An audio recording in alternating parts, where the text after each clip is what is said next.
Biz былтыр Мекеншілік партиясы менен келгенбиз. Ошол жерде биз 5 программа менен чыкканбыз да. Бул негизги биздин программанын алкагында конституцияны алмаштыруу болгон. Биз мына конституцияны алмаштырдык, президенттик башкарууга алып келдик. Элге берген убадаларыбызды аткардык десек туура болот. Ошол эле мезгилде мына былтыркы элдин талабы ошол парламенттик шайлоону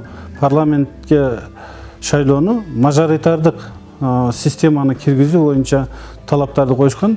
Элдин талабын дагы бүгүнкү күндө аткардык.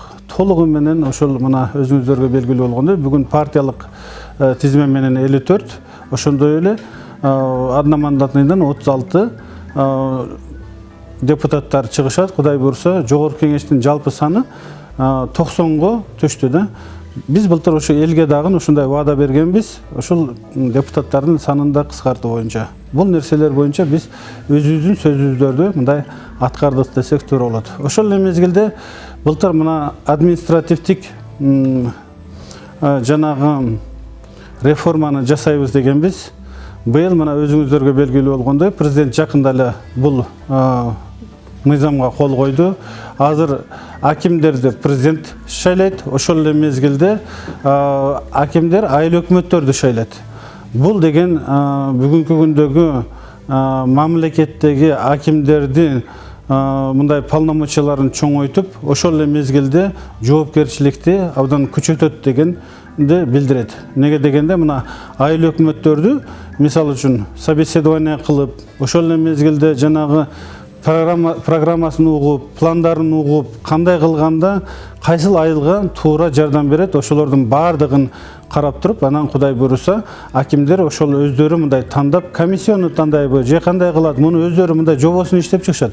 Ошол эле мезгилде булар мындайчасын айтканда, булар аларды койгондон кийин приказ чыгарып, булар алардан абдан мындай сапаттуу ишти сурап ала алат да.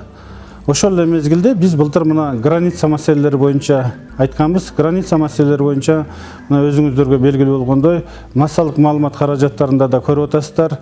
Бүгүнкү күндө мына аскер кызматкерлерине 40%га айлык маяналары көтөрүлүп, милиция кызматкерлерине айлык маяналары көтөрүлүп, ошол эле мезгилде армиянын техникасын көбөйтүү, бүгүнкү күндө мына укмуштай болуп көрбөгөндөй техникаларды бүгүнкү күндө мамлекет сатып алып атат да. Бул деген бюджеттин көбөйүшү, бул деген экономиканын өнүгүшү, ошол эле мезгилде бүгүнкү күндө түптүү мындайчасын айтканда күчтүү мамлекетке айланып баратат. Бул тез эле болуп кетпейт. Бул аста-аста Кудай буйруса бардыгы ошондой бир нукта кетип атат. Ошол эле мезгилде мен сиздерге айтып коеюн, 30 жылдын ичинде бюджет эч качан профицитке чыккан эмес. Бул профицитке мына быйыл гана чыкты. 564 миллион сом мына октябрь айында профицитке чыгып отурат. Ошол эле мезгилде биз былтыр мына шайлоочуларга биз айтканбыз, ошол пенсионерлердин пенсиясын көбөйтүрөбүз деп. Мына 50%га көбөйдү. 1 октябрдан баштап. Ошол эле мезгилде жанагы аз камсыз болгон үй бүлөлөргө көбөйдү, инвалидтерге көбөйдү, пособие получательдерге көбөйдү. Мындай дегенде дээрлик укмуштай мындай экономика аз-аздан жанданып баратат. Кудай буйруса элге жыргалчылык заман алып келебиз дегенбиз. Биз ошол команда менен негизинен ушул багытта иштеп жатабыз. Биз былтыркы айткан 5 багыттагы программаны толугу менен аткардык. Быйыл болсо мен мына парламенттик шайлоого Ата журт Кыргызстан партиясы номер 3 болуп чыгып атамын. Быйыл биздин программа тынчтык жана өнүгүү. Мындан кийин мамлекетибизде өнүгүүгө чыгыш керек, Кудай буйруса. Мына өзүңүздөргө белгилүү болгондой, жакында эле мына парламентте жаңы кабинет министрлердин төрагасы айтты, эмики жылы 300 миллиардка чыгарабыз бюджетти деп. Бул абдан жакшы көрүнүш. Ошол эле мезгилде 2023 жылы 400 миллиардка чыгарабыз. 2025 жылы Кудай буйруса 500 миллиардка чыгарабыз деди. Бул деген бул укмуштай мамлекетибизде өнүгүүнүн жолуна түштүк. Кудай буйруса мына анча-мынча жанагы түрлүү сөздөр боло берет, бирок кербен жүрө берет дегендей. Кудай буйруса биз ошол элге, мамлекетке, келечек муундарга тарыхтын астында бир жакшы из калтырып кетели деген ой менен бүгүнкү күндө врачтардын, мугалимдердин, дээрлик элибиздин ошол айлык маяналарын көтөрүп, социалдык жактан түптүү мамлекетке айландырганга биз бүгүнкү күндө толук мүмкүнчүлүгүбүз бар экендигин биз ынандык. Кудай буйруса, анын кайсыл жерден источниктерин дагы бардыгын таптык. Мына Садыр Нуркожоевич Жапаровдун негизги платформасында бул кумтөрдү кыргыз элине иштеш керек, кыргыз элинин кем байлыктары кыргыз элине иштеш керек деген программасы бар болчу. Сиздер билесиздер, мына кумтөрдү элге алдык, Кудай буйруса. Мына дээрлик 30-27 жылдан бери мына 83 миллион доллар гана кумтөр канадистер бизге берген болсо, быйыл биз 2,5 айдын ичинде 100 миллион доллар алдык. Ошондуктан биз мына өзүбүздүн ваадаларга туруп атабыз. Бүгүнкү күндө албетте жана оппозициячыл түрлүү жана партиядан келген анча-мынча кандидаттар түрлүү сөздөрдү сүйлөп атат, бирок биз аларга көңүл бурбайбыз. Бизди негизинен калың катмар эл колдоп турат. Биз ойлойбуз, Кудай буйруса, элибиз колдоп турса, Кудай колдоп турса, биз албетте мамлекетти ушундай бир катуу бир өнүгүүгө алып барып, мамлекетти түптүү, бай, өнүккөн мамлекеттердин арасына кошобуз. Ырыс алды ынтымак дегенде, Кыргызстанда 80ден ашык улуттар жашайт. Баарыбыз ынтымак жана өнүгүү деген программа бул. Бардыгыбыз ынтымакта болсок, биримдикте болсок, достукта болсок, бир туугандыкта болсок, бардыгы өнүгөт. Кудай буйруса, мамлекетибизди чогуу өнүктүрөлү деген ой. Biz sottorдун реформасын бүгүнкү күндө абдан тыкан алып барабыз. Бүгүнкү күндө администрация президенти комиссия түзүлгөн. Медер Асанбекович өзү башында туруп, бул жерде президентке өзү мындай ар доклады менен кирип атат. Соттор бүгүнкү күндө ачык, айкын, акыйкат чечимдерди чыгарат. Региондордо дагы, райондордо дагы, шаарда, Верховный сотто бүт бар жок ачык, айкын, адилет болуш керек. Бүгүнкү күндө онлайн режимде мында сот процесстери өтөт. Жөнөкөй карапайым элдер бул соттордон жабыркабаш керек. Эгерде күнөөсү болсо, анда тартсын тарткылыгын. А бирок күнөөсү болбосо, булар акыйкат чечим чыгыш керек да. Ошол эле мезгилде бүгүнкү күндө биз чоң-чоң заводдорду, чоң-чоң ишканаларды жанландырып, биз көптөгөн жумушчу орундарды ачууну көздөп турабыз. Бүгүнкү күндө мына мисалы үчүн биз Ысык көлдө балыкчы шаарынын жанында Асман деген шаарды Кудай буйруса мына демилгелеп жатабыз. Ал жерде биз 4000 гектар жерге Асман деген шаарды курабыз. Бул деген биз мигранттарды тарыхый мекенине алып келүү үчүн ушул проекти менен чыгып атабыз. Бул абдан чоң проект. Бул деген 500 000 калкка мындайчасын айтканда жасалган проект. 700 000ге чейин жашаганга боло турган экологически чистый город деп коебуз. Бүгүнкү күндө дүйнөдө жашыл экономиканы мындай жандандырып отурушат да. Биз дагы ошол жашыл экономиканын негизинде ал жерге ошол шаарды курабыз. Ал жерде экологиялык таза шаар болот. Бул шаарды эмне үчүн баштадык дегенде, биз анализдеп көрдүк. Дээрлик Кыргызстанга келген 90% туристтин бардыгы Ысык көл областына келет. Ошондуктан биз ошол жерди тандадык. Эмнеге дегенде, ал жерде жайында абдан мындай салкын болот, кышында кар түшпөйт да.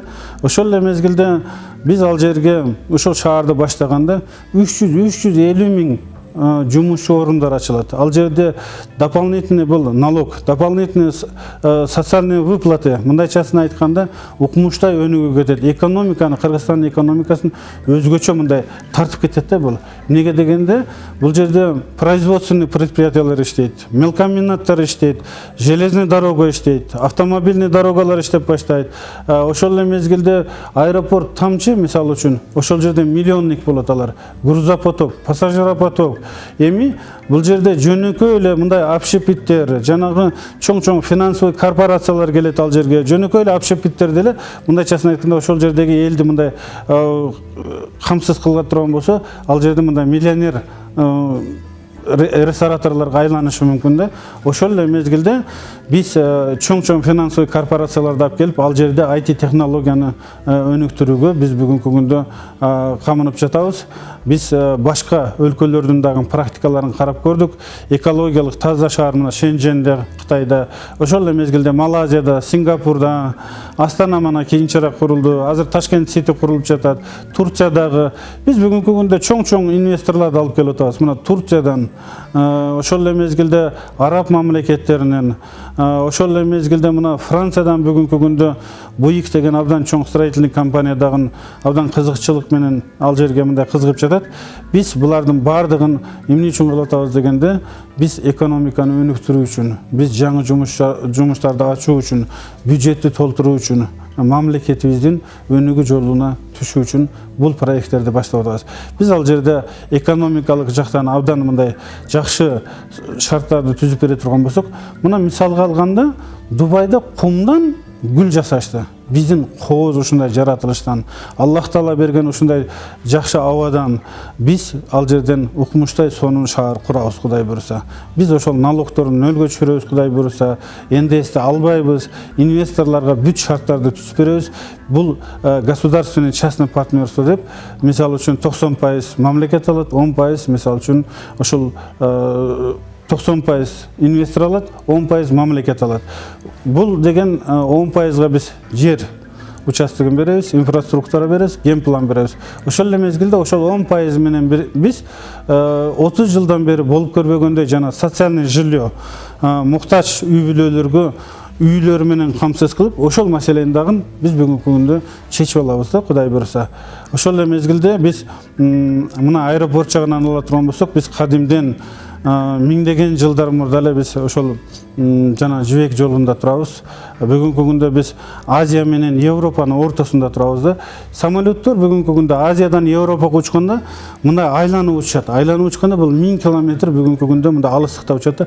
Эгерде биз ошол жерге хаб кылсак, СВХ кылсак, мисалы үчүн ал жерде мисалы үчүн Alibaba, Amazon, Wildberries деген жана чоң компанияларды алып келе турган болсок, биз бүгүнкү күндө ал жерде жанагы самолеттор дистопливо алып келгендин ордуна ал жерге груз алып келип туруп, ошол жерде склад временного хранилища деп коет, СВХ деп коет, ошолорду кыла турган болсо, биз бүгүнкү күндө электронный коммерцияны дагы күчөтүп салабыз. Электронный коммерцияны күчөтүп салганда, ал жерде бүгүнкү күндө мына транспортная развязка, ошол эле мезгилде Балыкчыдан баштап Алматыга биз жолду тоннель кылып туруп, ошол жакка ачайлы деп атабыз да. Ал жерде 51 гана километр болот.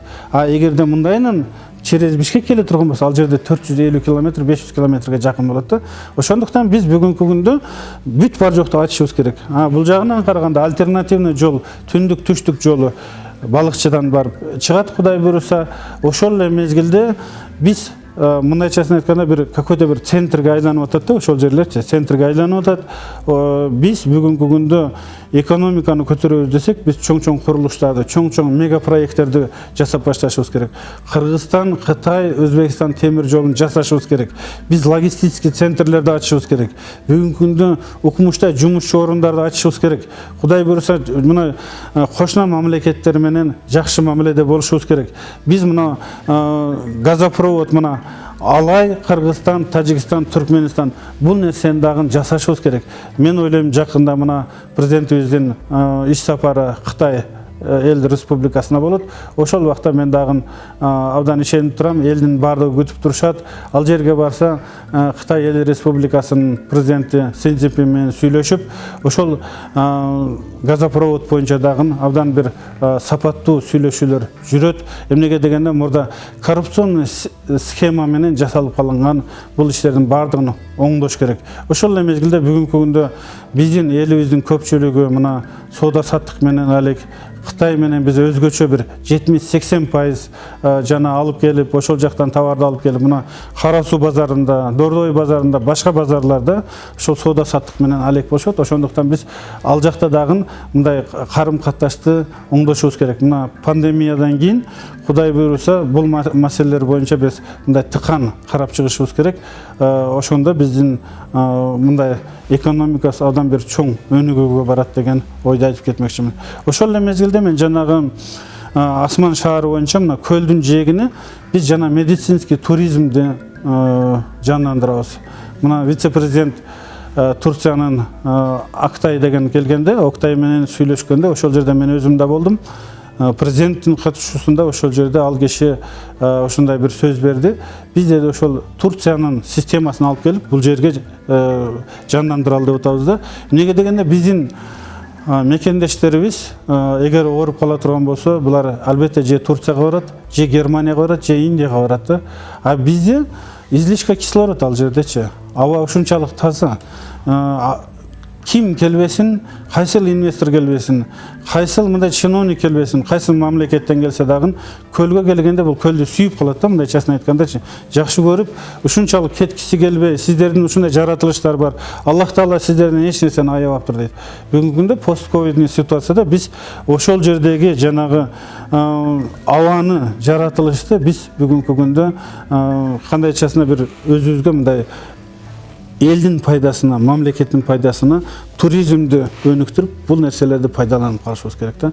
Ошондо мына кошуна мамлекеттер, Өзбекстан болобу, Казакстан, Тажикстан, Россия, Кытай баардыгы келишет. Ошол жерде постковидный ситуацияда бүгүнкү күндө пандемиядан кийин келип ошол жерде таза аба менен мындай ошол жерде жашап, ошол эле мезгилде мындай ден соолугун чыңдап, бекемдеп, ошол жерден кете турган болсо, биз Кыргызстан укмуштай өнүгөбүз. Мен Грузияда болгонмун. Грузияда болуп, Саакашвили менен дагы ошол президент багында сүйлөшүп келгем. Ал жерде мен мына Тбилисиде болдук.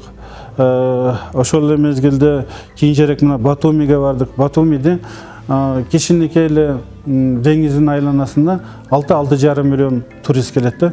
А бизден Кыргызстанга мисалы үчүн ошондой эле потокту бүгүнкү күндө мындай жандандырсак болот деген ойду айтып кетмекчимин да.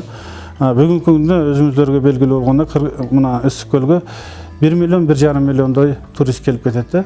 Ошондуктан биз туризм багытындагы абдан өнүктүрүшүбүз керек. Ошол эле мезгилде бүгүнкү күндө мына темир жол жагын ала турган болсок, биз жаңы вагондорду алып, жанагы заманбап электричкаларды коюп, Кудай буйруса мына бүгүнкү күндө өнүгүүгө түштүк. Өнүгүү жолуна түшкөндөн кийин укмуштай мына жолдор оңолуп атат. Мына Кудай буйруса мына медицина тармагын карасаңыз, мына врачтар айлыктары көбөйүп атат.